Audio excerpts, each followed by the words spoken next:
Sénégal, bonjour, Neketeyo, Dieu est grand, mais Bougane Gueye Dany, n'est pas petit. En tout cas, Tribune continue d'indiquer à sa une présidentielle de février 2024, Pastef tend la main à Gumsebop, Bougane Gueye Dany, ou le bulldozer du landerneau politique sénégalais fera son choix samedi prochain. Prochainement, il y aura la déclaration du leader incontesté et incontestable, pour ne pas dire inévitable et incontournable, de la philosophie Gumsebop, d'après toujours Tribune quotidienne ce matin, le journal du groupe des médias de retenir en tout cas que la déclaration en question est attendue samedi prochain pour le candidat qui va soutenir, et ce que soutient également Tribune quotidienne gravite autour d'un fait, une AG, comprenez, une assemblée générale convoquée impliquant tous les délégués départementaux et communaux de la philosophie Gumsebop. Loin, voire très loin de vouloir faire du bop-se-bop. 2 minutes pour lire l'essentiel s'intéresse également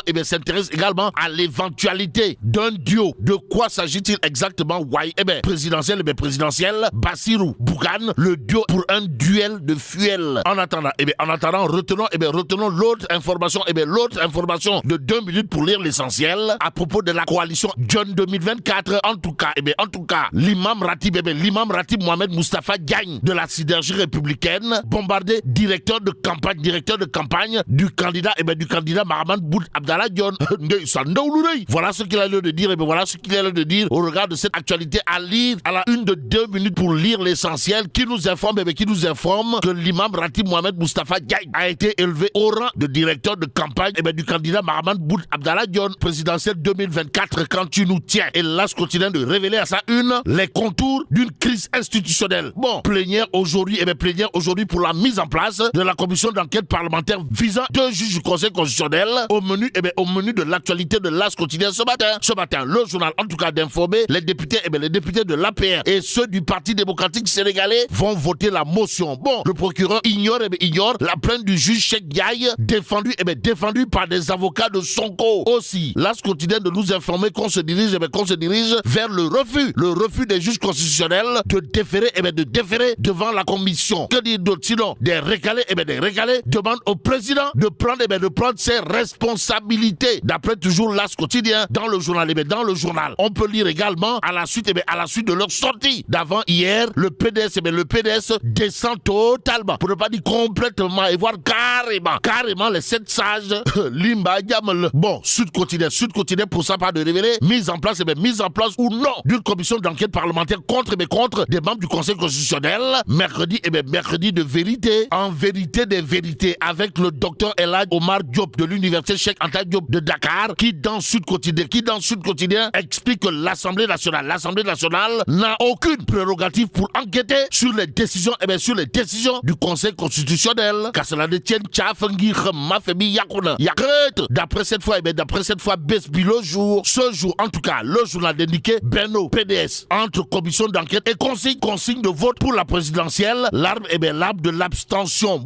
Souvenir du protocole de Conakry qui avait dicté la neutralité du Gorgui national, international, universel, mondial en 2019. Rappelle tout simplement et tout bonnement Besbi le jour. Ce jour, le journal en tout cas de nous apprendre les députés de Yewwi laissent une brèche pour une alliance avec les libéraux, et c'est en toute liberté que ce matin il convenait de retenir une information aux allures de bombes à fragmentation, pour ne pas dire de missiles Scud et de Tomahawk. Tribune continue de nous apprendre qu'après la réaction du Conseil constitutionnel, le PDS, comprenez le Parti démocratique sénégalais, dénonce les menaces de 7 sages. Un Conseil constitutionnel qui a perdu toute sa crédibilité. Voilà ce que relève clairement et nettement le PDS en guise de ton tout doux froc aux 7 sages informe Tribune quotidienne ce matin, le journal d'ajouter l'autre chocasse relatif à l'installation de la commission d'enquête parlementaire. Et là Amadou Ba s'oppose catégoriquement renseigne tout simplement et tout bonnement Tribune, le journal en tout cas de mettre un point sur l'entente Benno Bokk-Yakaar PDS. Le soutien de l'APR au Parti démocratique sénégalais en question, et le oui de Yewwi et Tahaou en commission des lois. À propos justement de la loi, il y a le point actu qui semble mettre le doigt là où ça fait mal, pour ne pas dire très très mal. Boule de connaître, wallahi talaï. En tout cas, commission d'enquête parlementaire sur le Conseil constitutionnel. Jour de vérité, jour de vérité entre pro-Macky et pro-Amadouba. Allahu Akbar. Bon, jour de vérité entre pro-Macky et pro-Amadouba Diam. C'est l'interrogation qui se poserait au regard justement de ce titre à lire, à lire à la une du Point Actu. Le journal, en tout cas, de renseigner l'APR, l'APR soutient publiquement, publiquement les libéraux, puis se rétractent. En tout cas, Yehui et Taraou ont voté oui en commission des lois. Seul un député, s'est opposé à la mise sur pied d'une commission d'enquête parlementaire sur le Conseil constitutionnel. Explique tout simplement et tout bonnement le Point Actu. Que dire d'autre de particulier autour de cette actualité sinon des pros, des pros Amadouba. Des pros Amadouba se démarquent de la décision des députés de Benno Bokk Yakaar de soutenir,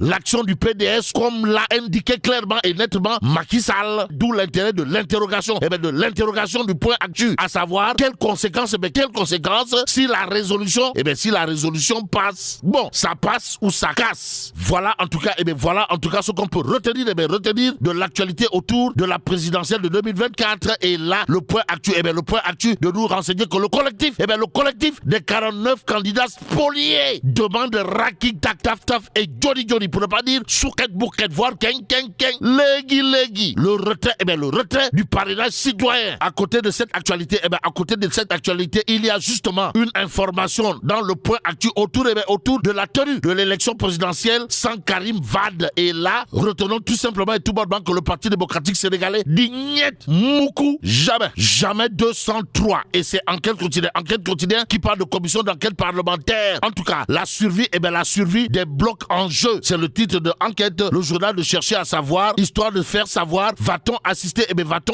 à une confrontation, entre députés proches d'Amadouba et ceux qui sont contre, le Premier ministre, candidat. Corruption, quand tu nous tiens. Et c'est le Témoin quotidien qui nous livre la dernière édition de l'indice de perception de Transparency International. Et là, on peut lire corruption, le Sénégal s'enlise dans la zone rouge. D'où notre intérêt, de prendre Tribune quotidien pour terminer. Le journal de renseigner, indice de perception de la corruption 2023. Le Sénégal, parmi les pays les plus corrompus. Et là, mais là, tu dong, Allah.